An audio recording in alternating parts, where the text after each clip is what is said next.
Harlem Talk Radio brings you news and information at stimulating talk radio on the Harlem community.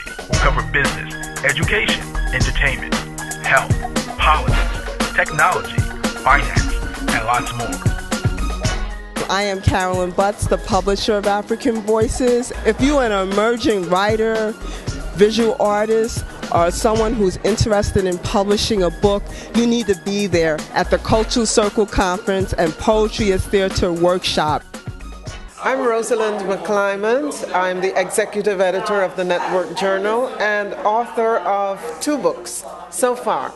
Africa Strictly Business, The Steady March to Prosperity, which is a non-fiction title, and my first book, a novel, Middle Ground.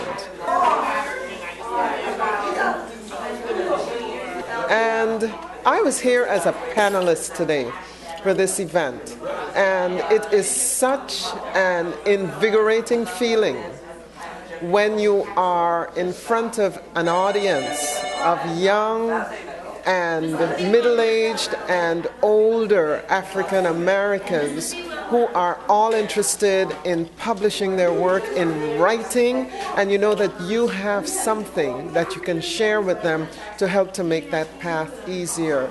I think the whole event was about that. The panelists, everyone, was able to share from her experience and his experience what it takes to make that journey from having the idea of a book or an article and getting it published. So I think these kinds of intimate settings and these intimate exchanges with those who have walked a path and those who are embarking on a path, they're very, very necessary. And I'm so thankful to Carolyn Butts for putting this on and making it the kind of sharing, the kind of knowledge exchange that is so very much needed in our world. Now, my book, the newer of the 2 books, Africa Strictly Business, The Steady March to Prosperity. It's a collection of the Africa-focused columns that I have written for the Network Journal and for the newspaper that I used to be with before I joined the Network Journal. That newspaper is the Journal of Commerce.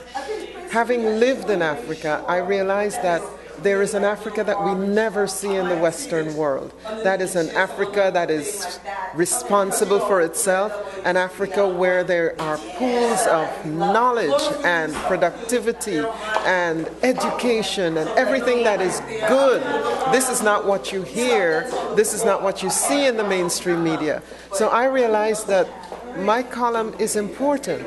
It has to reflect, it has to teach, it has to show, most importantly to the African American, to the black community in Africa, and then to others, that there is another Africa. There is an Africa that is not all sunk in poverty and disease and corruption and coups. No, that is a small part of Africa, but there is an Africa that is proud and that is doing for itself, that is taking itself into industrial development, economic development, and there are young people who have achieved some of the most wonderful experiences, some of the most wonderful things in all fields of science, industry, technology, everything. That is the Africa that you see in Africa Strictly Business, The Steady March to Prosperity.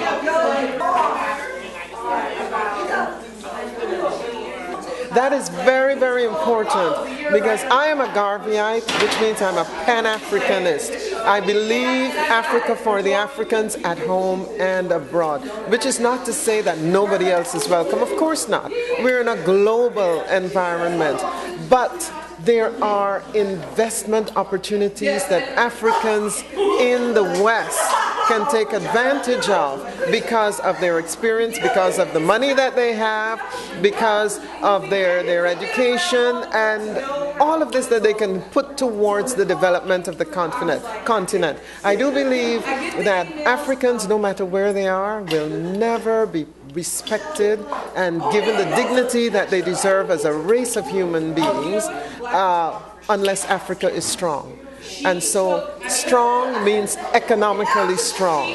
Strong means developed. Strong means where poverty is not taking away our children, where people are not fleeing the continent to go and give all of their talent and everything to somebody else, to another country. And that is why I keep saying there are opportunities for us in the West to invest in Africa and help that process along. We don't all need to be in the limelight. In the villages, there are village chiefs who are saying, please take my land, take some of the land and develop it because you come with a skill. It is there for us.